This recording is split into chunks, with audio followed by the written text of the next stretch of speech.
ഈ ദശാംശം മാത്രം വിട്ടുകളയാതിരുന്നത് എന്തുകൊണ്ട്? ദശാംശം മാത്രം എന്തിനു പഠിപ്പിക്കുന്നു? എന്തിന് ആരാധനാലയങ്ങളിൽ അത് നിർബന്ധമാക്കിയിരിക്കുന്നു? അതിൻ്റെ ഉദ്ദേശം എന്താണ്?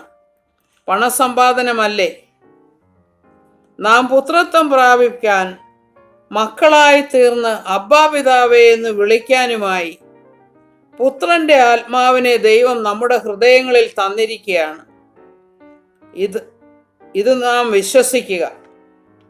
വളരെ ചുരുക്കം ചില പാസ്റ്റേഴ്സ് ദശാംശ വിഷയത്തിലും കർത്തൃമേശയുടെ വിഷയത്തിലും പ്രാഗൽഭ്യത്തോടെ ധൈര്യത്തോടെ ഈ കഴിഞ്ഞ ഒരു മാസത്തിനിടയിൽ സോഷ്യൽ മീഡിയയിൽ സംസാരിച്ചതിനെ പറ്റി ഞാൻ മുൻപ് പറഞ്ഞല്ലോ.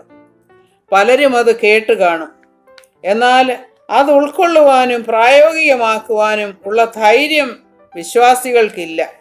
കാരണം